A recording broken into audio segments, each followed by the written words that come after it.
I will start by recognizing the gentleman from Alabama, Mr. Moore. Thank you, Mr. Chairman. I certainly appreciate all the witnesses being here today. During Trump's first 100 days, ICE arrested 67,000 illegal aliens and removed almost 66,000 from this country. Of those, almost 50,000 were criminal illegal aliens, either with a criminal record or facing criminal charges. Mr. Arthur, what categories of aliens are generally held in ICE detention? Generally, it's criminals, individuals who are subject to mandatory detention because of crimes under Sections 236C and 241A2, in addition to individuals who are apprehended entering the United States subject to mandatory detention under Section 235B. Okay, and Mr. Murkowski, this may be something, I don't know, you maybe can help me understand, but my understanding was when folks came across the border here, the background check we didn't really go back to their home country. So how do we eventually identify those? In other words, we're looking for crimes they committed in the United States, but we don't know if from Guatemala or wherever they came from. How is it that we eventually figure that out, and why is it that we don't know when they're coming? Mr. Bukowski or Mr. Arthur, either one, Morena, whoever may have the answer to that. Well, the problem has been the lack of thorough vetting for any of these illegal migrants that have been allowed to come into the United States. So never mind the countries of origin that oftentimes can't be verified. We don't even know who these individuals are. And we know that trickles down all the way to the unaccompanied minors with the lack of DNA testing that was done away with early in the Biden administration.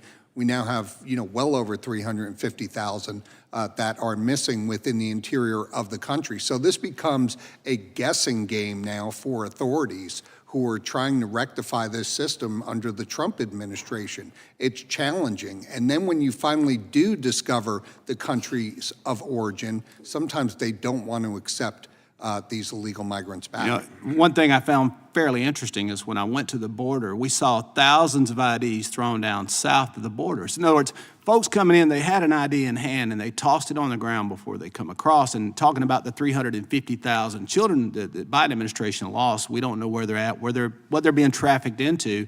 But I had an individual who came across, he was 31 years old. He identified as an unaccompanied minor and raped a 14-year-old girl in a restaurant, in a restroom. And he already had a criminal record, but it's amazing to me that we didn't know his record when he came here. But then when you go see the border and you see all these thousands of IDs laying across that southern border, they don't want you to know who they are when they're coming here.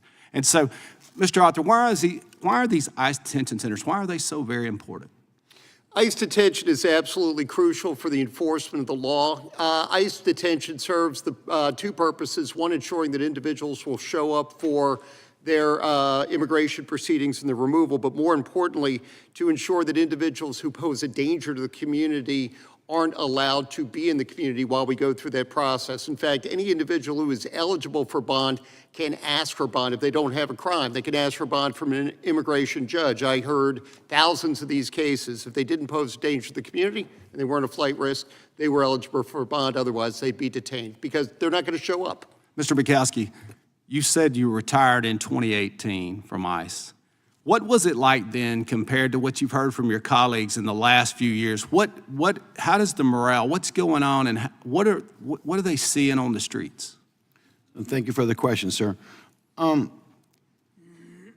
My experience was ICE officers are out there every day doing a job that Congress mandated. It's codified. I mean, there's funding for it. There's directives that come directly from Congress. And the men and women are out there every single day. And so when you say codified, it's the law. Yes, sir. And so it always amazes me that how when we're enforcing certain laws, everybody comes up in arms. But to me, it's just a matter of we are trying to enforce the laws on the books. You guys, the officers on the street are trying to do what Congress has mandated. So what are you seeing with the morale now? Was it better? I assume it would have been better in 2018. Yes, sir. They felt under the last administration they were totally abandoned, left out to dry.